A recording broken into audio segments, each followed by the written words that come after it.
So yan mga kadago, part 2 na ng topic natin dito sa unit na to, sa receiver na to. So yung topic natin ngayon is mga naging issue ng receiver na to pagkadating sa akin, tapos pagbalik ko sa reseller, and then pagkabalik sa atin, yun yung mga issue. So tatalakayin natin dito ngayon. So ilapit ko lang, baklasin ko muna ito, yung mga scope, barrel, tank, at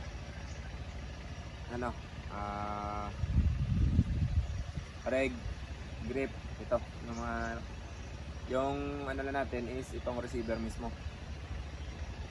So shoutout pala kay nakalimutan ko yung shoutout sa part 1. So shoutout sa iyo bro Jericho Oy. Yan.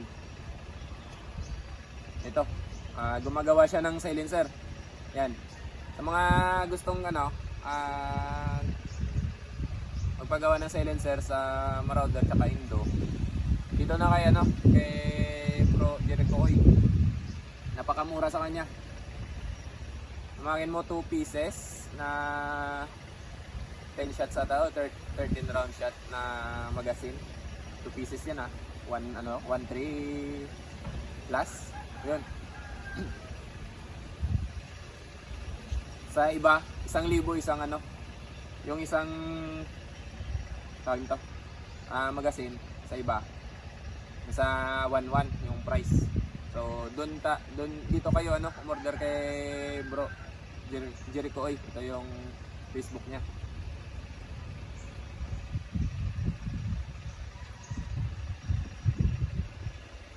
And then may mga ginagawa siya ito.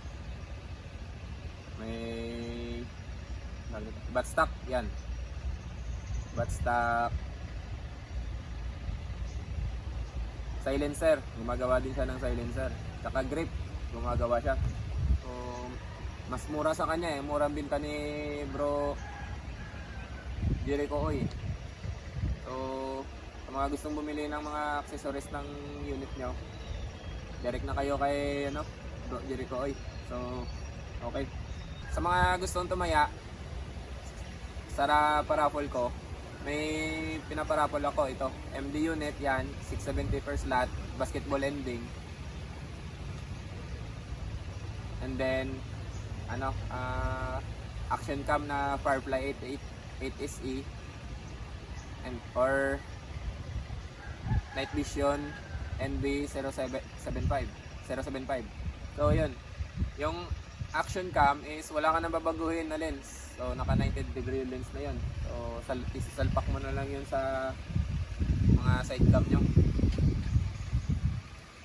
200 per slot. So may pinaparapol din tayo na competition grade na pellet. So ito yung Gator pellet. So made in Negros.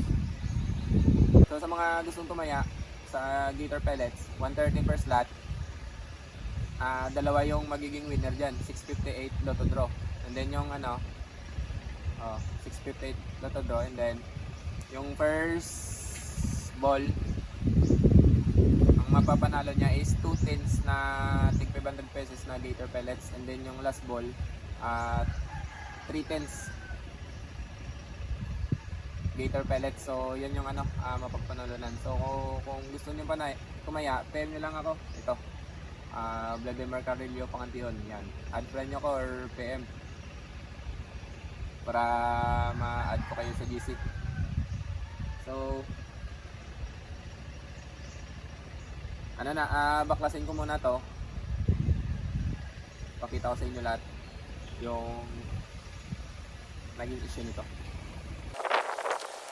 So ayan, ito yung maganda sa knockdown regulator kasi pwede mo kalasin kahit may lamang hangin yan. Nasa 2.8 yung laman. So kalasin natin.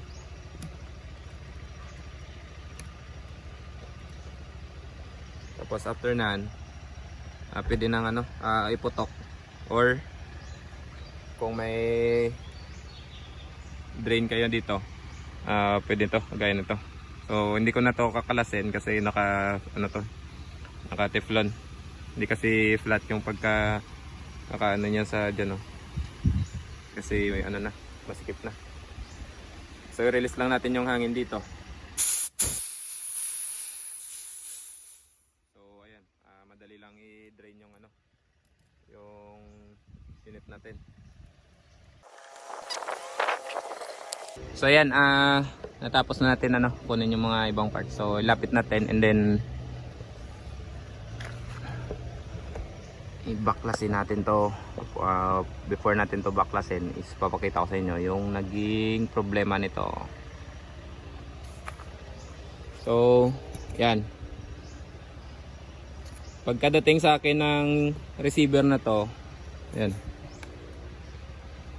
pagkadating ng receiver na to is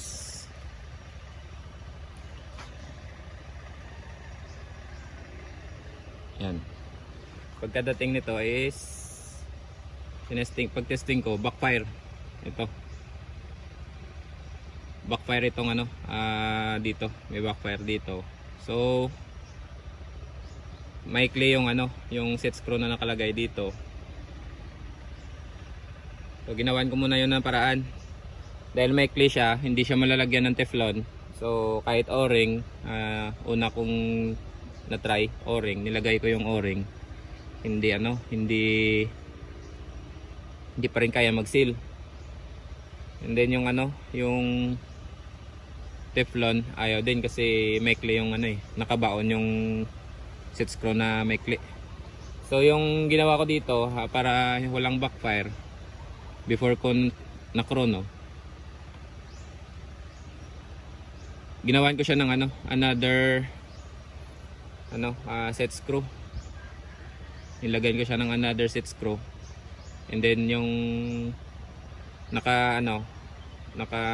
nilagay ko na another set screw, nilagyan ko ng teflon.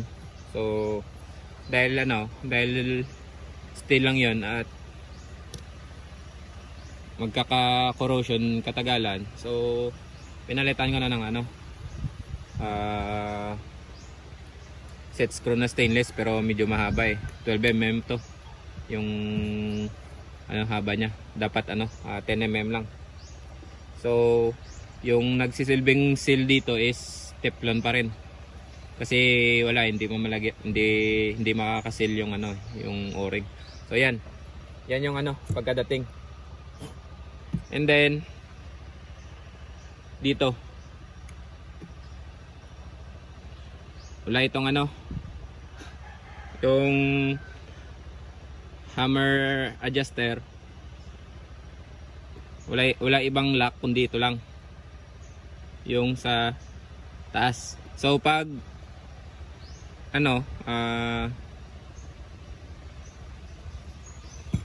pag hinigpitan mo to ng todo, hindi mo naman ito makakasa kasi yung pellet pusher dito, yung housing nya, masikip na dito sa loob kasi gawa ng nakapress na to, nadiin na. So hindi mo makakasa hanggang lang dito. Kaya hindi to pwede ano, tawag nito, hindi to pwedeng higpitan. So ito yung ano, wait lang, palasin ko muna to.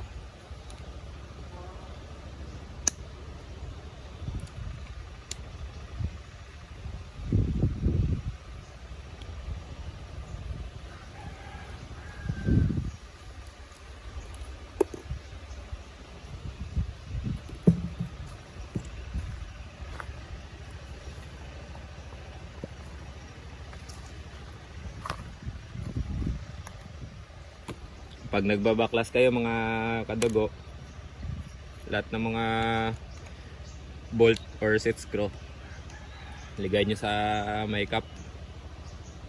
Ito kinuha ko lang yung ano, takip ng scope para hindi mawala.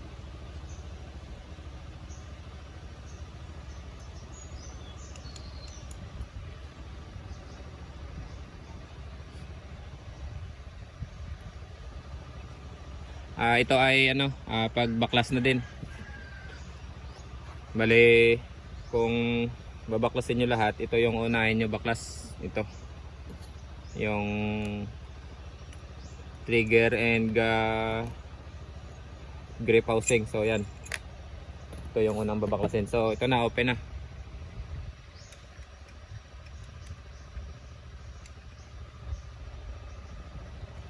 And then ito yung pangalawang issue na pagkadating sa akin. Ito yung housing na to, yung stainless ito na bilog. Yan. Yan. Umuuga yan. Gawa na lang yung lock nya is ito lang yung sa taas, yung lock ng lever. So pag umuuga yan, possible yung muzzle velocity ng reading ng muzzle velocity nyo is erratic. Gawa ng hindi to stable. Dapat ano to stable itong housing, hindi to gumagalaw. And then yung second na issue nito is ito. Yung hammer adjuster nito umuuga, hindi siya snug fit. So isa din yan sa dahilan na hindi consistent ang muzzle velocity ng unit. So ayan. So yung tinuro sa akin ni Rob, kinuha ko lang yung ano, lock nito, tapos nagcut ako ng yung sa may lollipop, yung stick ng lollipop. Nagcut ka lang doon ng mga at least 3 mm, and then ipasok dito sa may butas nito, tsaka higpitan. So yun, hindi na naging tawag nito, hindi na umuuga yung adjuster na to, yung itong may allen tapos may thread yan. So hindi na umuuga. So yun, tinesting ko, ganun pa rin, 60 fps spread. So yun, binuksan ko lahat. So ito. So kung may turo ko na din, para kung may problema kayo sa hammer lang or trigger. Kung may problema kayo sa hammer or trigger, huwag nyo na pong baklasin ito, yung lahat sa taas. Huwag na po. Ito lang yung kunin nyo. Yan. Ito. Bali, luwagan nyo lang, at least umangat siya ng mga 10 mm. Sorry na sobrang ko ng yan, at least umangat siya ng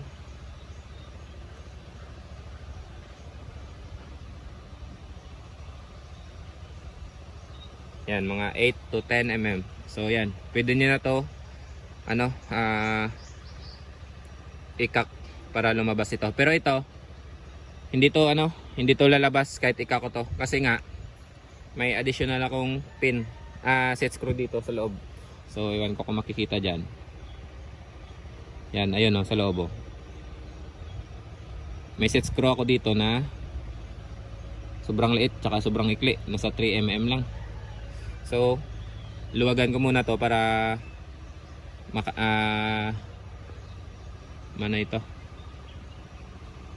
makuha natin itong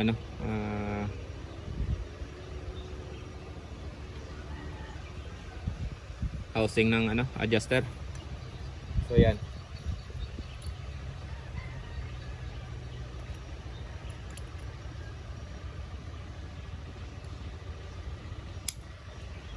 Yun. Kahit matagal ito, okay lang. So yan, naluwagan ko na dito. Pwede na to makakalas na to. Yun, tumalsik na nga yan.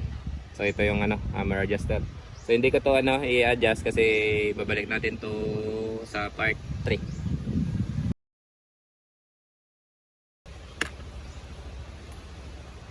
So ayan, ito yung hammer spring.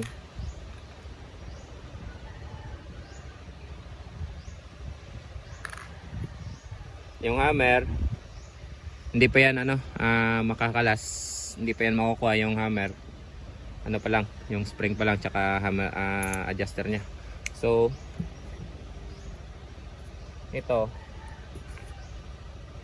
ano natin to, yung pin, papalabasin natin to, kukunin natin to.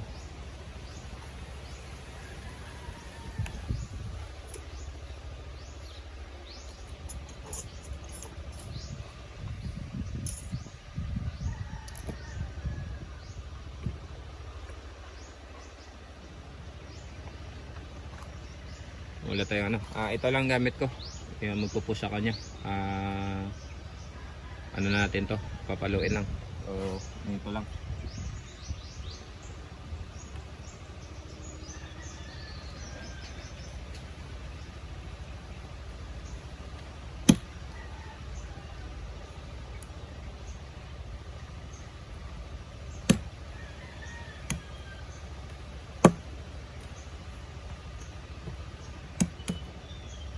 So ayan, ano, umangat na yung mga pin.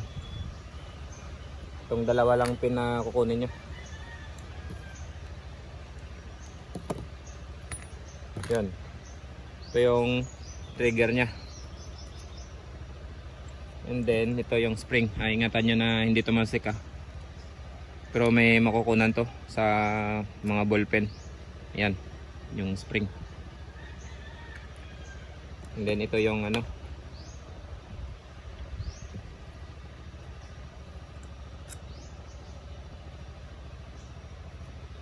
yung nag ano sa hammer. Ewan ko kung ano pangalan nito. Yan. Pwede na to ano, after nyan, pwede na to tanggalin yung hammer. Ayan. So bali ito yung ano, nagsisilbing tawag nito, nagsisilbing ano, pag nagkak. Yan. So yan yung ano, tamang pagbaklas. So ano. And then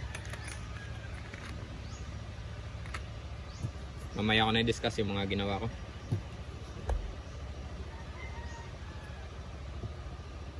Pag kukunin yung ano, to, kukunin yung lever, ito muna yung ano, yan, yung set screw, bolt, allen bolt na ano, luwagan nyo lang, kunin nyo.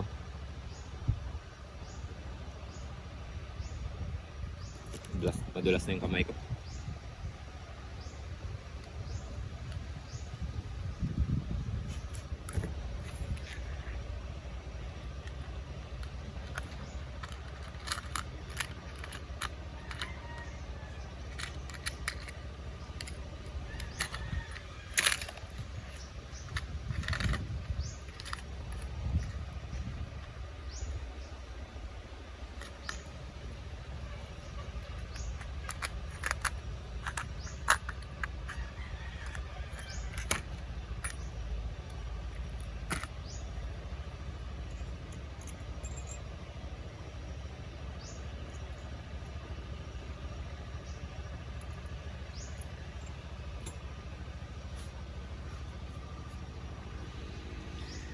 So yan, luwagan lang to. Ito.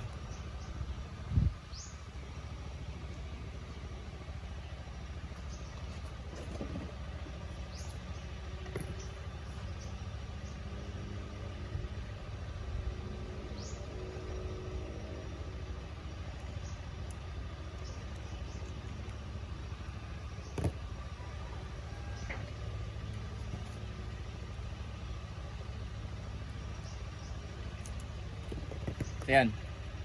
After nyan is pwede na to ano, kunin. Yan, mahugot na to. Then pwede na to makukuha yung lever. Yan. After nyan is pwede na to ano, kunin yung pellet probe. Yan.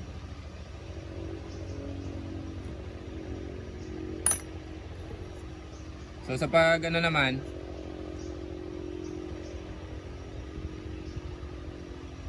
Hindi ko ata nabaklas yung ano, hindi ko ata nadala yung teflon pero sige lang, baklasin natin to lahat. And then dito, ito muna yung timbol. So itong ano, guide ng Phillips probe, hindi ko na to babaklasin.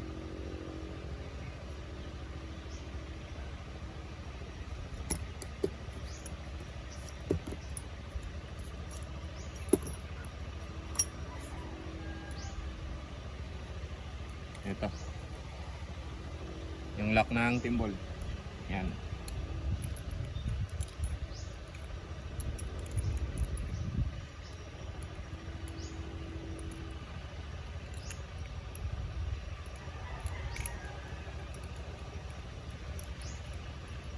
Pwede pa ito ano, balik kahit hindi nalagyan ng teflon, pwede pa to.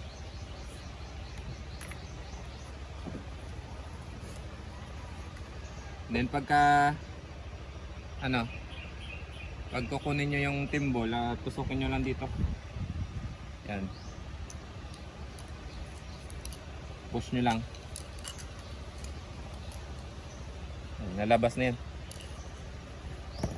Ingatan nyo yung o-ring yung o-ring na nakalagay sa loob para sa barrel. So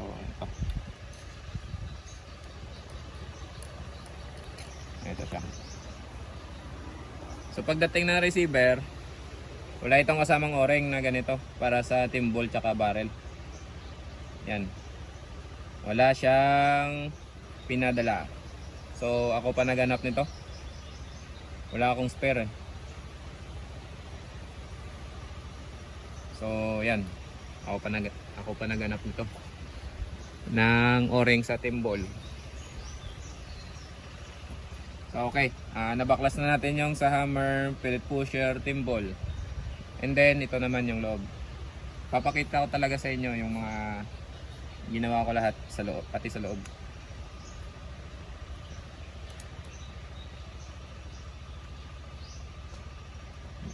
Nakalimutan ko dalhin yung ano yung stock spring kasi dito ako sa sa bahay ng tropa ko, gawa ng nagpapa-music doon si mother. So yung time ko is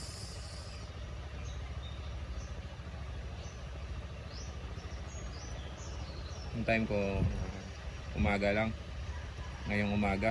So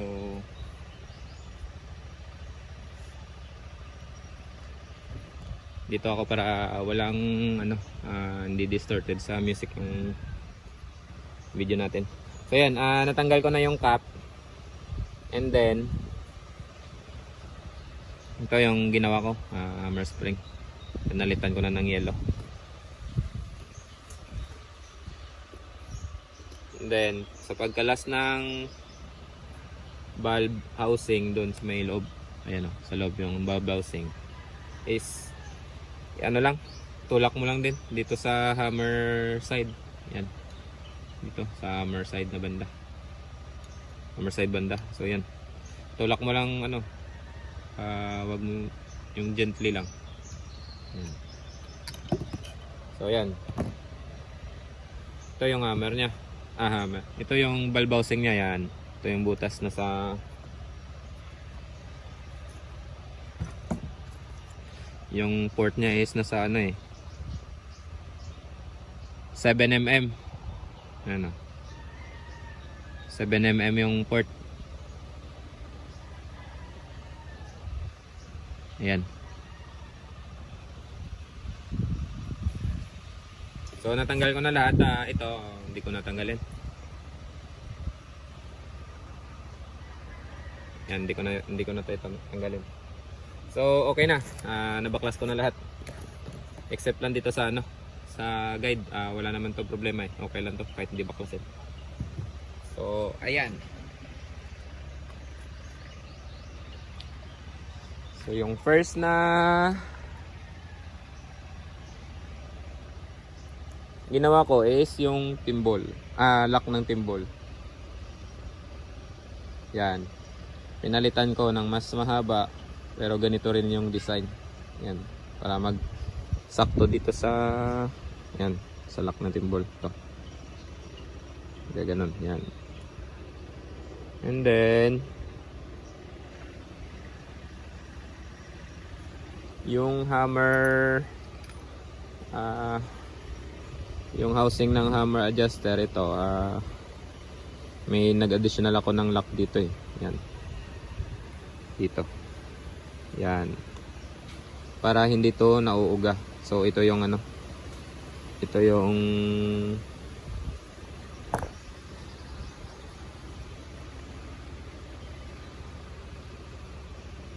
markings ng ano, set screw na maliit dito. Ayan.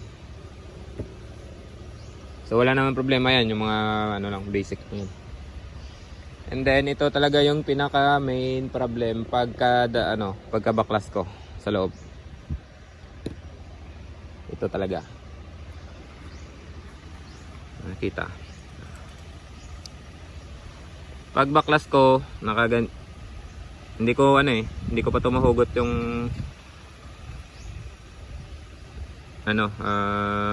acetal bulb tsaka yung bulb pin, hindi ko tumuhugot sa bulb housing. So pagkalabas nakaganito yan. Paglabas sa receiver nakaganyan. So yung problema nito, din nakalas ko na siya sa receiver. Hindi ko tumuhugot ng kamay, as in napakasikip tsaka napakatigas. Hindi ko talaga mahugot kahit anong pwersa ko, hindi ko mahugot. So ginamitan ko ng to yung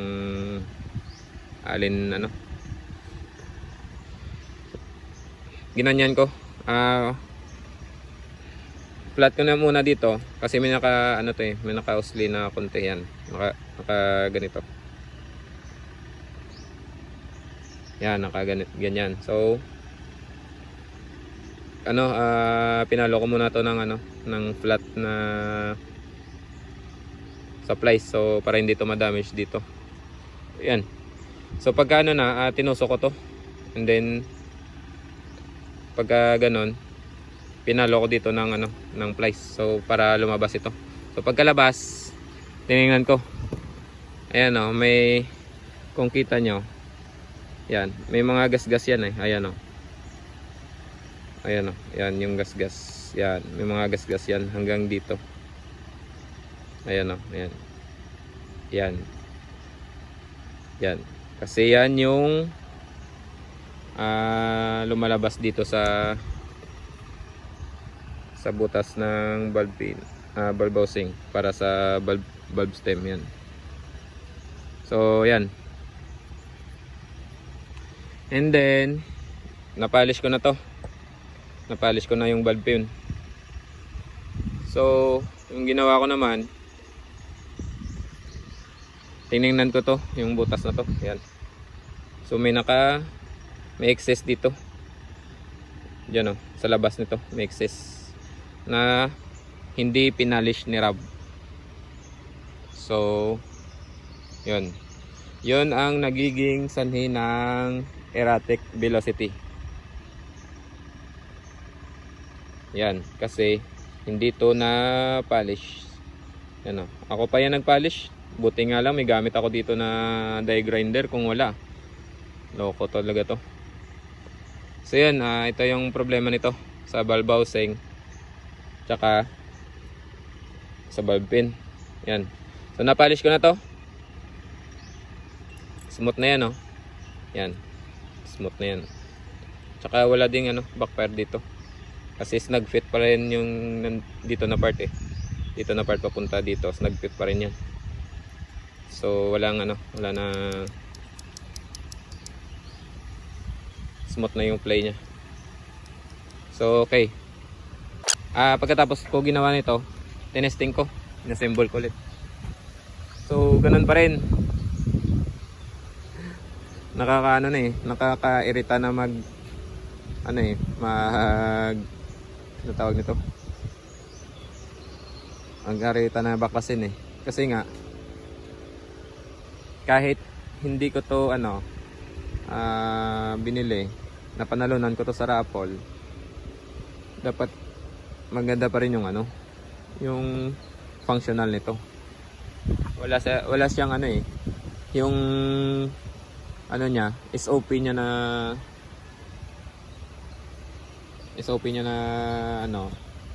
na ginagawa lang sa receiver is leak test lang. Niluloblob sa tubig. Gawain ng mga baguhan.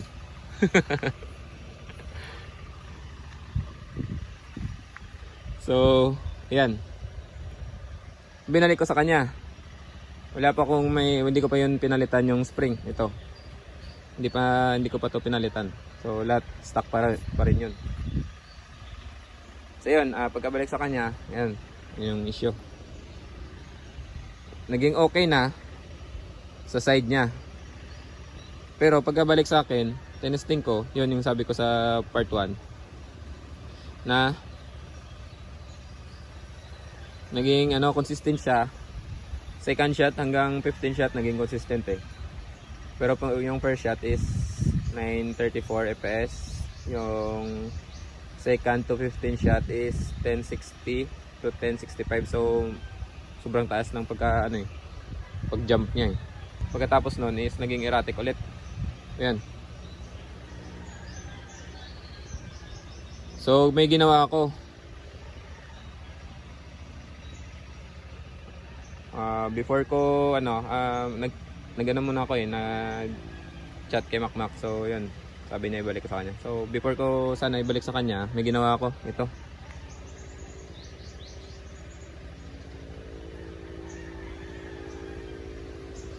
May ginawa muna ako. Itong spring, yung valve spring, pinalitan ko. Yan. Pinalitan ko ng flat. Yan, yung flat. So